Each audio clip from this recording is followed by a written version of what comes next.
नमस्कार,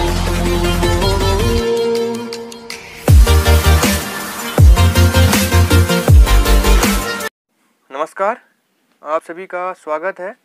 आज हम ट्रिग्नोमेट्रिक फंक्शंस का रेंज और डोमेन डिस्कस करेंगे। ठीक है, तो आप जानते हैं कि ट्रिग्नोमेट्री में कितने फंक्शन होते हैं। ट्रिग्नोमेट्री में 6 फंक्शन होते हैं। तो आइए एक एक करके सभी फंक्शंस का हम डोमेन और रेंज डिफाइन करेंगे। तो सबसे पहला हम लिखेंगे साइन एक्स। तो सबसे पहला फंक्शन क्या होता है? साइन एक्स होता है। इसका जो रेंज होता है, इसका जो डोमेन होता है वो क्या होता है? पूरा का पूरा रियल नंबर सिस्टम, या आप लिख सकते हैं -∞ टू +∞ ओपन इंटरवल, इस फॉर्म में। ठीक है, और जो इसका रेंज होता है, इसका रेंज क्या होता है? इसका रेंज आपका क्लोज इंटरवल -1 to 1, यानी कि आप कोई भी वैल्यू देंगे तो इस इंटरवल के बीच में ही क्या आ रहा होगा, यानी कि सबसे छोटी वैल्यू -1 और सबसे बड़ी value +1।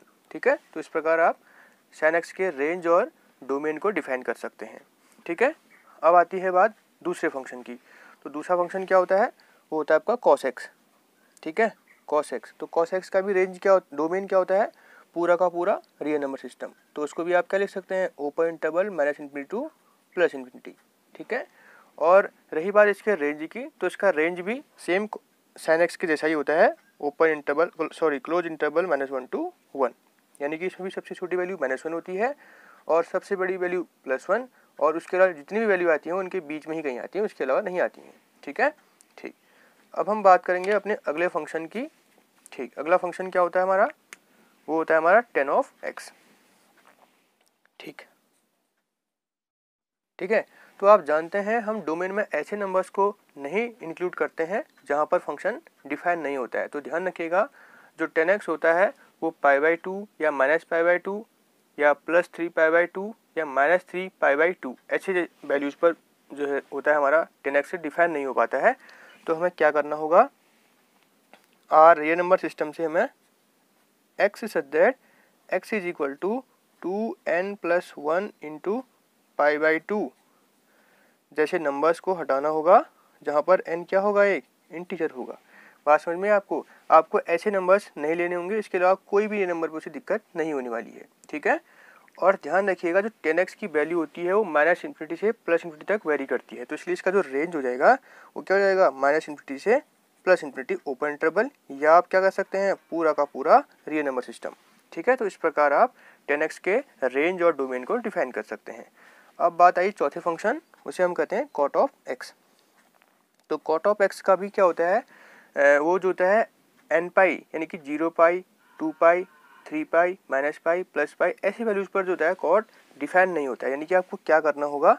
Simply real number system से x is equal such that x is equal to n π where n belongs to set of integers.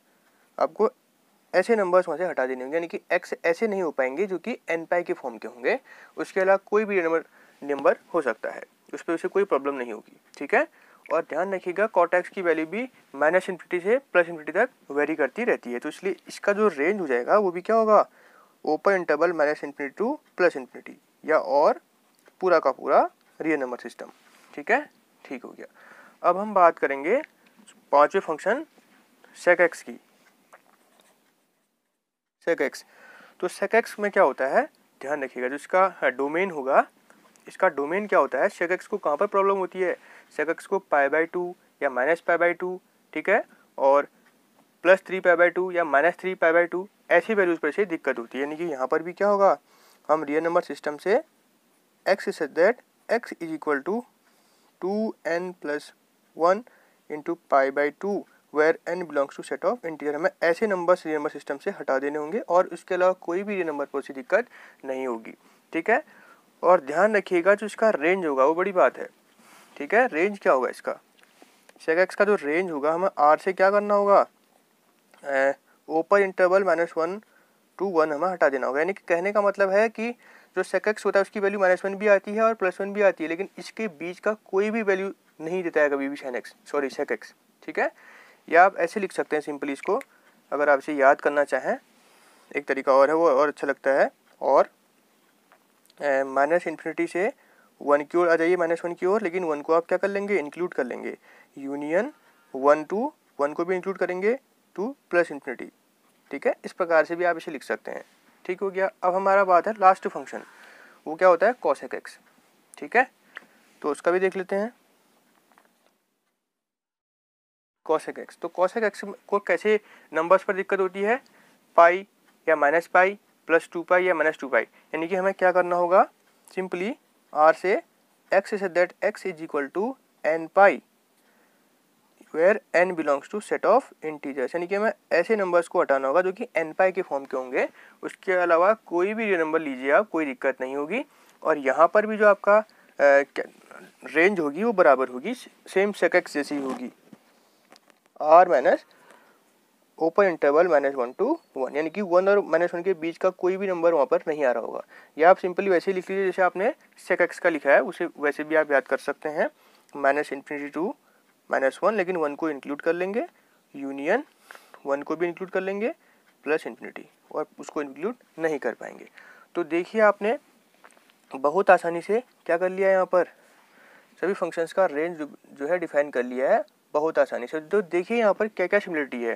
पहली बात कि sin x और cos x का रेंज क्या है, सॉरी डोमेन क्या है, बराबर है, और उनका रेंज भी क्या है, बराबर ही है। ठीक है, तो इसे याद करने का तरीका क्या है कि sin x और cos x का रेंज और डोमेन बराबर है। उसके बाद देखिए जो डोमेन की बात कर लेते हैं, tan x का डोमेन और sec x का डोमेन बराबर है।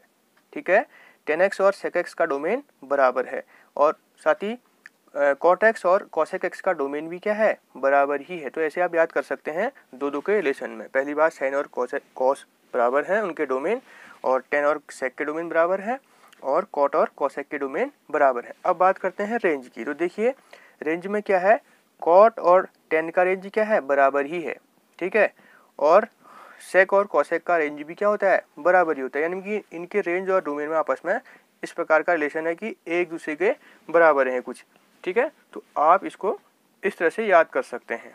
ठीक है, तो अगर आपको मेरा वीडियो अच्छा लगे तो इसे लाइक करें, कमेंट करें, और इसे अधिक से अधिक अपने दोस्तों में शेयर करें, जिससे मुझे आपका सपोर्ट मिल सके। धन्यवाद।